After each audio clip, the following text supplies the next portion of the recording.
akụkọ ụwa na njikọta mgbasa ozi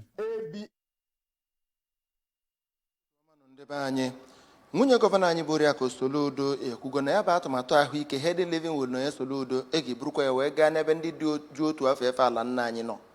Ndị okwu a na-adagbo am na-ekwusi okwu ike ka anyị na-egoro ihe ndị a na-emepụta n'ala anyị bụ Naijiria ka esi na ya wee na-akwalite akụnụba anyị. Ndị Nigeria Governors Forum enebanye anya n'ihe gbasatara ego ụgwọ ọnwa pekata mpe bụ ka ndị NLC si wee na-ekwu. European Union ekwugo na mmegide na-emegide na atụmatụ cyber nke ndị Russia ha na-emegide ndị Germany na Czech Republic na ọ dabaghị. Ngwa ka anyị garị n'ụrụ akụkọ ụwa nke ụtụtụ tata. Aha m bụ Obiajulu Soke. Nwunye gọvanọ anyị bụ Oriakụ Nonye Soludo eguzobego atụmatụ ahụike akpọrọ Healthy Living with Nonye Soludo nyere ndị ji otu afọ efe ala nna anyị dịka anyị mere ya na National Orientation Camp bụ nke dị na steeti a.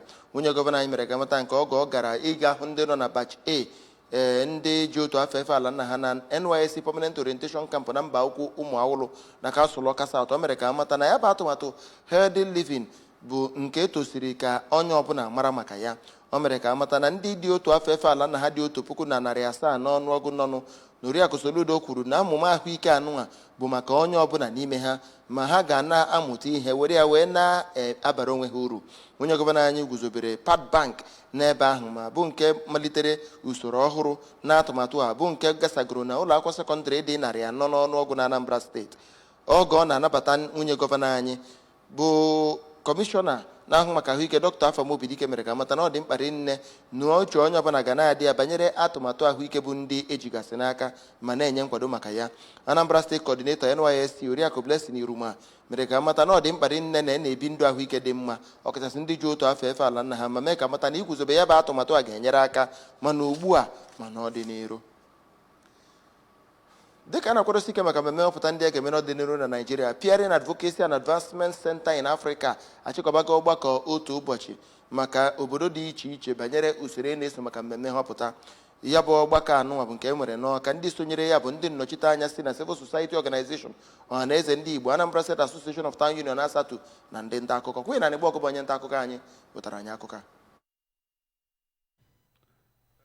N'okwu ya, onye executive director nke PACA Maazị Eze Nwanwangwu kwuru na nkụzi maka ndọrọndọrọ bụ ihe dị mkpa maka imeziwanye nhọpụta na Naịjirịa n'ọdịnihu. Ọ kwararịrị na ụfọdụ ndị mmadụ anaghị egote ya bụ akwụkwọ nke akpọrọ Electoral Act. N'okwu nke ya, onye director nke National Orientation Agency na steeti a Maazị Edozie Ajegbu kwuru na ya bụ ọnọdụ adịghị mma nke ndọrọndọrọ na ihe ndị ọzọ bụ ihe na-eweta mpụ na aghụghọ a na-eme n'obodo anyị. O kwuru na kemgbe ya bụ ọchịchị onye kwuo uche nachitere na Naịjirịa n'afọ 1999, ụzọ nhọpụta abụrụgo ihe ji nwayọọ na-akawanye mma nke pụtara ihe site na ụfọdụ otu ndị ewubegoro dịka Civil Society nakwa iwegharị amụma iwu dị iche iche. Dịka ọ na-ekene ndị PACA maka ya bụ amụma, Maazị Ajegbu, onye anọchiri anya site n'aka Maazị Ignatius Obiora, kwuru ka e nwee njikọ nke ndị otu dị iche iche o metụtara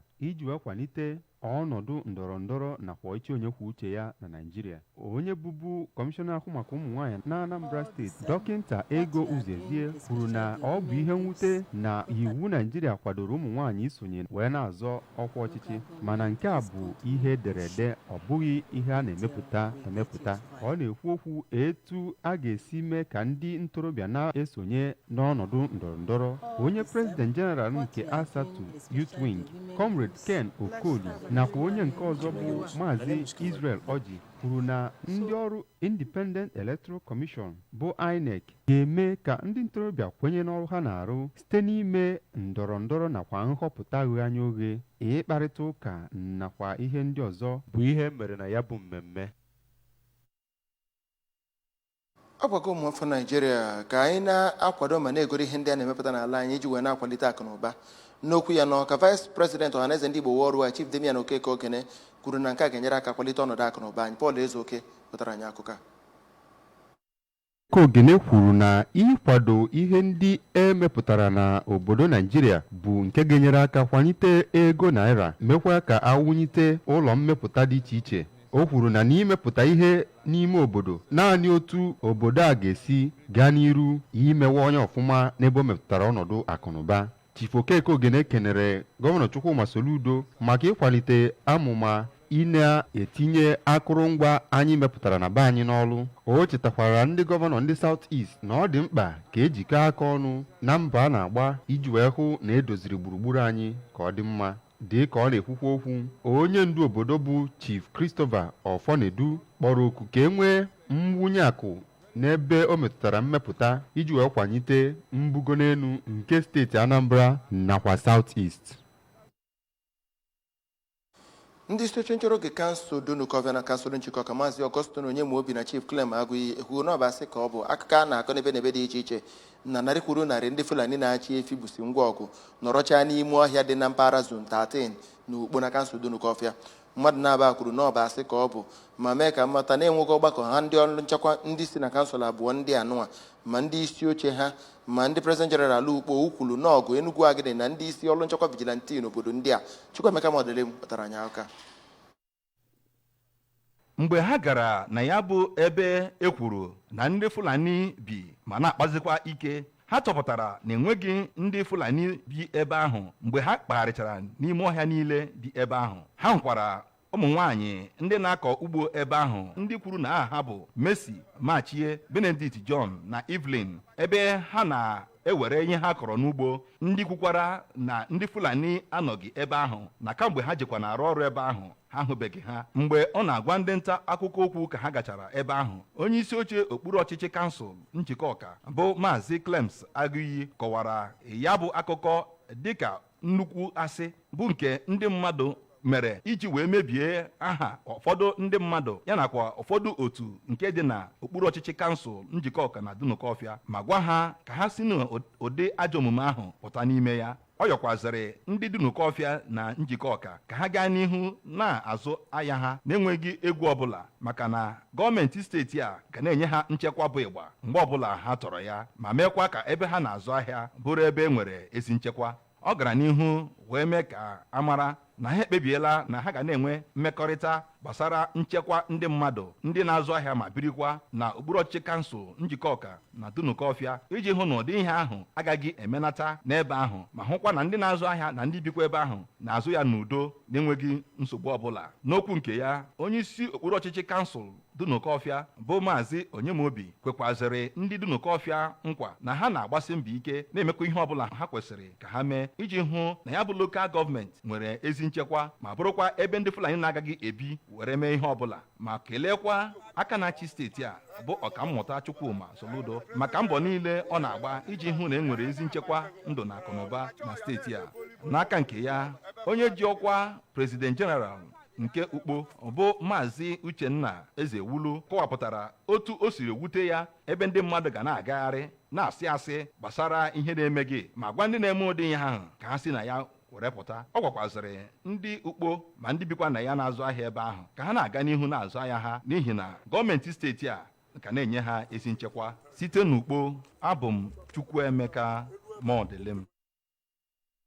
Usoro iwu maka ndị ike dị n'obi akpọrọ Discrimination Against Persons with Disability Prohibition Act nke afọ 2018 ekwugo na nwere onye ọbụla bụ onye ike dị n'obi a ga na-emegide n'ụdị ọbụla n'ihi ọnọdụ ọnọ n'ime ya ma ọ bụ n'ebe ọbụla ọ nwetara onwe ya.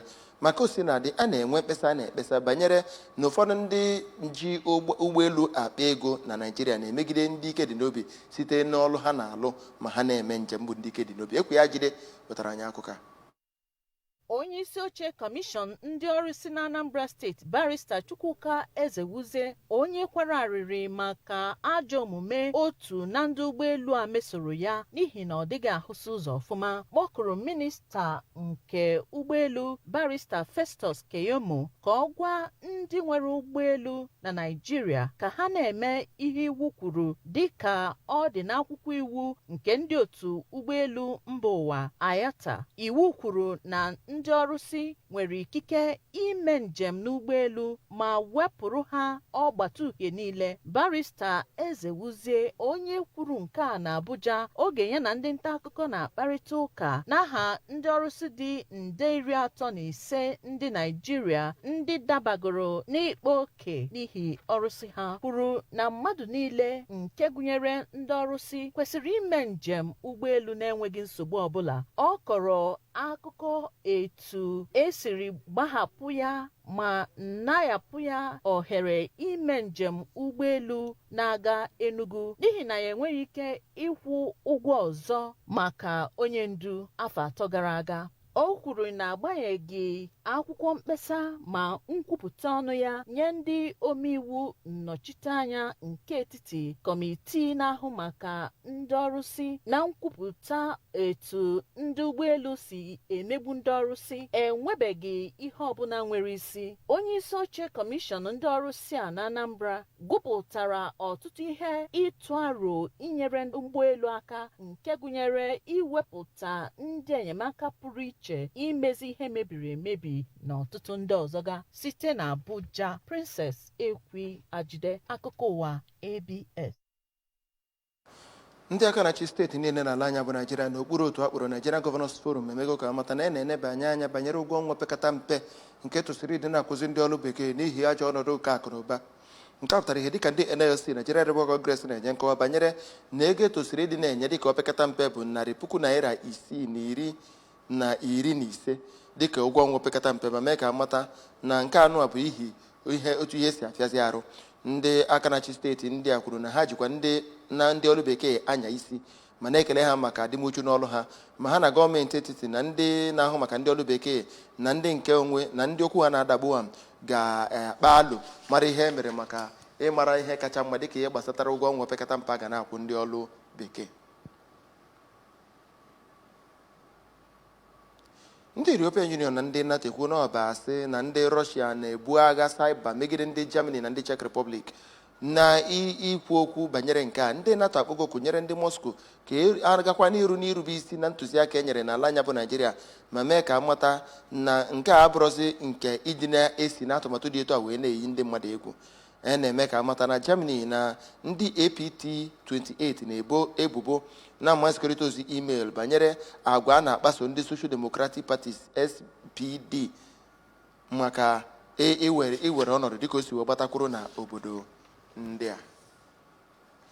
Aston Villa ekwugo na ha na-agbasi mbọ ike igoro nwa amadi na-asọ mpi egwu bọọlụ ama ama na Nigeria bụ Kelechi ha na-achọ bụ onye na-agbasi mbọ ike ịpụ na Leicester City ma ọ bụ na ntụziaka ya na ndị Leicester City abịa n'isi njedebe. na-eme ka mata na ndị otu egwu bọọlụ Premier League ndị ọzọ dịkwa njikere igoro Kelechi ha na-achọ dịka Crystal Palace na Nottingham Forest, ma otu egwu bọọlụ na Turkey bụ Trabzonspor na-achọkwa igoro ya, ma a na-ene anya na o nwere ike ịnọchi anya Paul Ọnụachụ bụ onye a na-amara ka o si webatakwuru na otu egwu bọọlụ nọ bụ Southampton. ị ga na-ekiri akụkọ ụwa anyị na mmemme ndị ọzọ anyị na-eme na ABS TV Channel 24. nwee mmasị na anyị na-eme na Facebook page anyị at ABS Radio Television. nwee mmasị na anyị na-eme na YouTube anyị na youtube.com/ABS Television Ọka. anyị na Instagram na ABS Radio TV. chezie aka ịfụka ọgba jesi agba na webụsaịtị anyị na www.absradiotv.com. nwunye gọvanọ anyị bụ Oriakụ Nonye Soludo eburugo ya bụ atụmatụ Healthy Living with Soludo Nonye Soludo wee gaba na ndị ji otu afọ efe ala nna ha.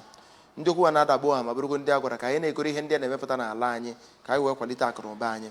Nigeria Governors Forum na-enebanye anya ụgwọ ọnwa pekata mpe ga-adị mma maka ndị na-alụ olu bekee dịka ndị NLC kwugoro nke ha. European Union ekwugo na a na-ebu agha megide ndị mba Russia maka iji atụmatụ agha saiba wee na-ebu megide ndị Germany na ndị Czech Republic. n'ebe a ka aka ụwa nke ụtụtụ tata akụrụ ọnụ site n'Igbo ka na ndị otu ọlịa chịkọbara ya. Ọmụbụ Obi Ajiluso ka ọ dị.